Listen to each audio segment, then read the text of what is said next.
Welcome Sandeep Patel sir education ચેનલમાં.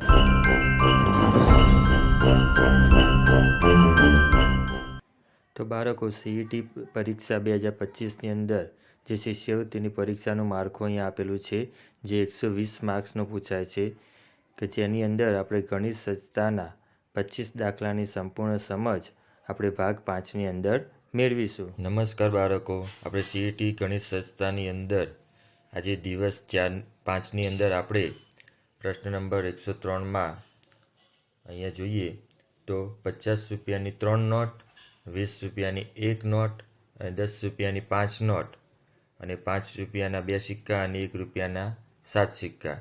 તો એની કુલ કિંમત કેટલી થાય, એટલે કે ખાલી જગ્યા થાય. તો 50 રૂપિયાની 3 નોટ એટલે બાળકો કેટલા રૂપિયા થશે? 150 વત્તા 20 રૂપિયાની 1 નોટ એટલે જવાબ આવશે 20 રૂપિયા વત્તા 10 રૂપિયાની 5 નોટ એટલે બીજા 50 ઉમેરી દઈએ, એ રીતે વત્તા 5 રૂપિયાના 2 સિક્કા 10 રૂપિયા અને 1 રૂપિયાના 7 સિક્કા. તો બાળકો આનો આપણે સરવાળો કરીએ તો 7, 5 ને 2 7, 7 ને 6 13નો તગડો વધી 1, 237 જવાબ આવે બાળકો. તો આની અંદર જવાબ આવશે બી. એ રીતે બીજો 104મો પ્રશ્ન, અનિલાએ 7.50 કિંમતની 6 પેન ખરીદી. તે દુકાનદારને 50 રૂપિયાની નોટ આપે તો દુકાનદાર તેને કેટલા રૂપિયા પાછા આપે? તો 7.50 ગુણ્યા 6, 6 વડે ગુણીએ તો 0, 6 0 વધી 3, અહીંયા દશાંશ ચિહ્ન એટલે અહીંયા દશાંશ ચિહ્ન મૂકવાનું, 7 6 42 3 45. તો બાળકો 50 રૂપિયાની નોટ આપી હોય તો તે 5 રૂપિયા પાછા આપશે. તો બાળકો આગળનો પ્રશ્ન જોઈએ તો અહીંયા કેશ મેમો આપ્યો છે શ્રીરામ જનરલ સ્ટોર પેન્સિલ, તો 5 નંગના 5 રૂપિયા 50 પૈસા, તો 27 રૂપિયા 50 પૈસા થાય. એ રીતે રબર 6 નંગ છે 2 રૂપિયા 50 પૈસા એટલે કે અહીંયા 15.50 આપ્યા છે. સંચો 7 નંગ એટલે કે 3 રૂપિયા 50 પૈસા ભાવ, 24 રૂપિયા 50 પૈસા આપ્યા છે, તો કુલ 67 રૂપિયા 50 પૈસા. તો અહીંયા પ્રશ્ન પૂછવામાં આવ્યો છે કે ઉપરના બિલમાં કઈ વસ્તુની કિંમતમાં ભૂલ છે? તો ઉપરના બિલમાં અહીંયા જુઓ તો આ રબર જે ખરું એ રબરની કિંમતમાં ભૂલ છે, તો જવાબ આવશે બી. પ્રશ્નની અંદર જો અહીંયા કોઠાનો અભ્યાસ કરીને પ્રશ્નોના જવાબ આપો. અહીંયા નામ આપેલું છે, ખરીદેલી રકમ, ચૂકવેલ રકમ અને પરત રકમ રૂપિયા પૈસા બંનેમાં આપી છે. ચારવીએ 25 રૂપિયા 50 પૈસાની ખરીદી કરી, 30 રૂપિયા ચૂકવેલ, એમાં 4 રૂપિયા 50 પૈસા પરત આપ્યા. એ તે ફેનીએ 45 રૂપિયાની ખરીદી કરી, 50 રૂપિયા ચૂકવ્યા, ફેનીએ તો 6 રૂપિયા પરત આપ્યા. દક્ષાએ 96 રૂપિયાની ખરીદી કરી અને 100 રૂપિયાની રકમ ચૂકવી તો તેને 4 રૂપિયા પરત આપ્યા. પ્રકાશે 72 રૂપિયાની ખરીદી કરી, 80 રૂપિયા ચૂકવ્યા, 8 રૂપિયા પરત આપ્યા. તો અહીંયા છઠ્ઠો પ્રશ્ન શું કહેવા માગે છે કે કોને પરત રકમ ચૂકવવામાં 50 પૈસાની જરૂર પડશે? જો બાકી બધા 4 સિવાય બાકી બધાને રાઉન્ડ ફિગર એટલે કે 6 રૂપિયા, 4 રૂપિયા, 8 રૂપિયા છે, તો 4વીને 4 રૂપિયા 50 પૈસા આપ્યા છે, તો 4વીને જરૂર પડશે, તો જવાબ આવશે એ. પ્રશ્ન નંબર 7, કોને પરત ચૂકવવાની રકમમાં ભૂલ છે? તો અહીંયા જો 45 રૂપિયા ફેનીની રકમમાં જુઓ કે 45 રૂપિયાની ખરીદી કરી, 50 રૂપિયા ચૂકવ્યા તો એને 6 રૂપિયા પરત આપ્યા. તો કોની રકમમાં ભૂલ છે? જવાબ આવશે બી, કે ફેનીની રકમમાં. પ્રશ્ન નંબર 108, કોને સૌથી વધુ રકમની ખરીદી કરી? તો આપણે અહીંયા જોઈએ તો કોને સૌથી વધુ રકમની ખરીદી કરી? તો અહીંયા જુઓ દક્ષાબેને જે 96 રૂપિયાની ખરીદી કરી, તો આપણો જવાબ આવશે સી, દક્ષાબેન. એના પછી 109મો પ્રશ્ન, પરત મેળવેલ રકમ કોની સૌથી વધારે હતી? તો જો પરત મેળવેલ રકમ સૌથી વધુ રકમ કોની હતી? 8 રૂપિયા પ્રકાશભાઈની હતી. કે કોની હતી? પ્રકાશભાઈની. તો આપણો અહીંયા જવાબ આવશે ડી બરાબર પ્રકાશભાઈ.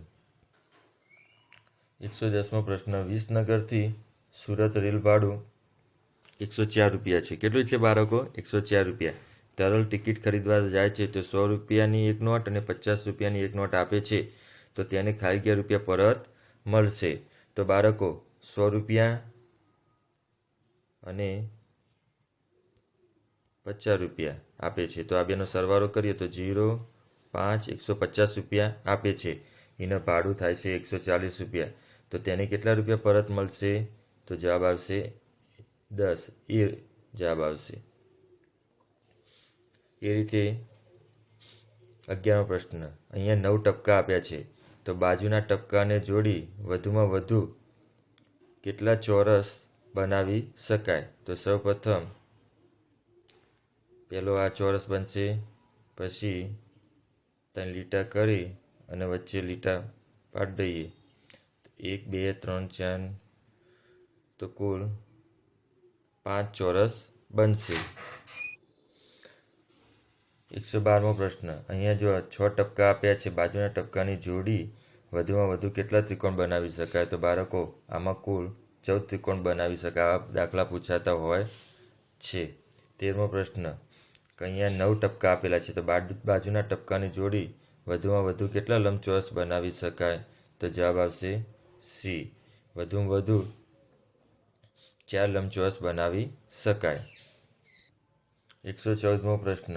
એક સંખ્યાનો એકમનો અંક 5 છે. 100નો એકમ અંક ઉપર 8 ઉમેરતા મળતી સંખ્યાના અંકનો સરવાળો જેટલો. જો દશકનો અંક 6 હોય તો ખાલી જગ્યા જવાબ થાય. તો અહીંયા એક સંખ્યાનો એકમનો અંક 5 તો આપણે 5 કરી દીધા. 100ના એકમના અંકમાં 8 ઉમેરતા એટલે કે એકમના અંકમાં 8 ઉમેરતા એમાં મળતી અંકનો સરવાળો. તો એકમનો અંક 8 ઉમેરીએ, 5 ને 8 તો 13 થાય. આ બંનેનો સરવાળો કરીએ તો એમાં 100 તો 100 કેટલા મળ્યા? 4. પછી શું કીધું? જો દશકનો અંક 6 હોય તો અહીંયા 6 મૂકી દઈએ વચ્ચે દશકમાં તો આપણો જવાબ આવશે એ બરાબર 465. બાળકો આ પ્રશ્ન મોસ્ટ આઈએમપી છે. એક સસલું એક કૂદકામાં 10 અંક કૂદે. જો તે 200 અંક પરથી શરૂઆત કૂદવાની કરે તો 340 પર પહોંચવા માટે તેને કેટલા કૂદકા મારવા પડે? તો સૌપ્રથમ શું કરવાનું બાળકો? 340 ઓછા 200 તો જવાબ આવશે, બાદબાકી કરીએ તો 4, 1, 140 આવે. તો બાળકો 140ને તમે 10 વડે ભાગો, બરાબર, તો આનો જવાબ આવશે 14. તો 14 કૂદકામાં તે પહોંચી જશે તો જવાબ આવશે બી. નમસ્કાર. તો બાળકો 116મો પ્રશ્ન જોઈએ. તો નિધિ 287 ને 395 સરવાળો કરે છે. તો 287 વત્તા 395 આ બેનો સરવાળો કરે છે. 7 ને 5 12નો બગડો વધી 1, 9 ને 1 10 ને 18નો આઠડો વધી 1. તો બાળકો એની અંદર આ વધી લેવાનું તે ભૂલી જાય છે. તો એ વધી લેવાનું ભૂલી જાય એટલે કે 582 થાય. તો વધી લઈએ તો બીજા 100 ઉમેરવા પડે તો 100ની ભૂલ કહેવાય. 117મો પ્રશ્ન.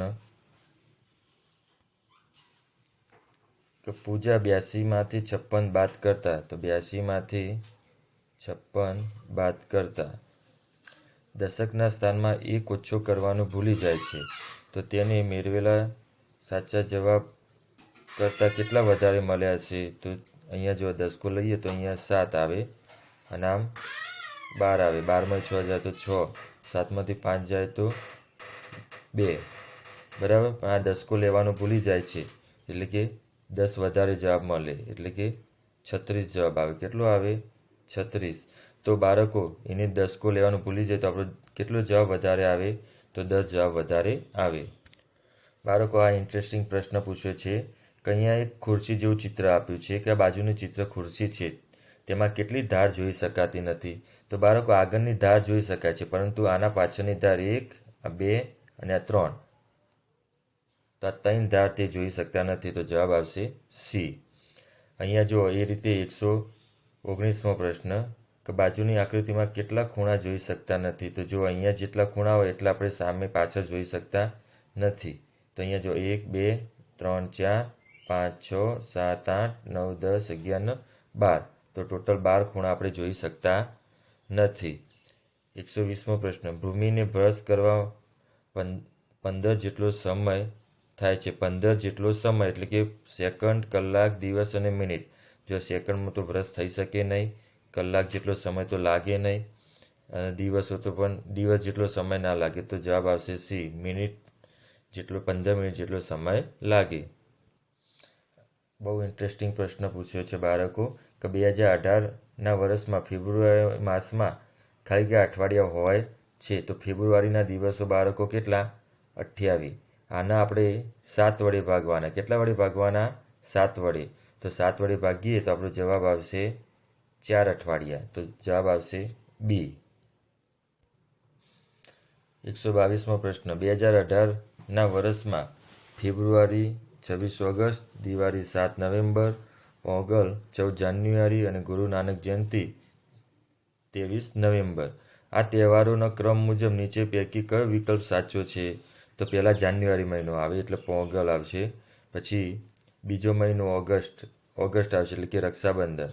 એ રીતે ત્રીજો જોઈએ તો નવેમ્બર મહિનો આવે એટલે કે દિવાળી, અને છેલ્લે 23 નવેમ્બર ગુરુ નાનક જયંતિ. તો જવાબ આવશે ડી. એ રીતે 123મો પ્રશ્ન, કોઈ મહિનાની ત્રીજી તારીખે શુક્રવાર છે તો 27 તારીખે કયો વાર આવે? તો બાળકો 27ને કેટલા વડે ભાગવાના? 27માંથી પહેલાં 3 બાદ કરીએ એટલે જવાબ આવશે 24. તો આ 24ને 7 વડે ભાગીએ તો 7 તરી 21, 3 0. તો 3 દિવસ વધારાના, એટલે કે શુક્રવારે ત્રીજી તારીખ હોય તો આપણે શનિવારે 1 દિવસ, રવિવાર અને સોમવાર. તો આપણો જવાબ આવશે સી, એટલે કે શુક્રવારમાં 3 દિવસ ઉમેરી દો એટલે જવાબ આવશે એ. સોમવાર આવશે બાળકો. 124મો પ્રશ્ન કે કોઈ મહિનાની પહેલી તારીખે બુધવાર છે તો બીજી કઈ તારીખે બુધવાર હશે? તો 1માં 7 ઉમેરો એટલે 8 થાય. એ રીતે 8માં 7 ઉમેરી દઈએ એટલે 15 થાય. 15માં 7 ઉમેરીએ તો 22 થાય. એ રીતે 22માં 7 ઉમેરીએ એટલે 29 થાય. તો અહીંયા જો 8 15 22, બરાબર. તો જવાબ આવશે બી. જો બાળકો તમને મારા સીઈટીની વિડીયોની અંદર ગણિત સંસ્થાના વિશે તમને ગમ્યું હોય તો મારા ચેનલને સબસ્ક્રાઈબ કરો, બેલ આઇકન દબાવો, જેથી નવા વિડીયોનું નોટિફિકેશન મળતું રહે. આભાર.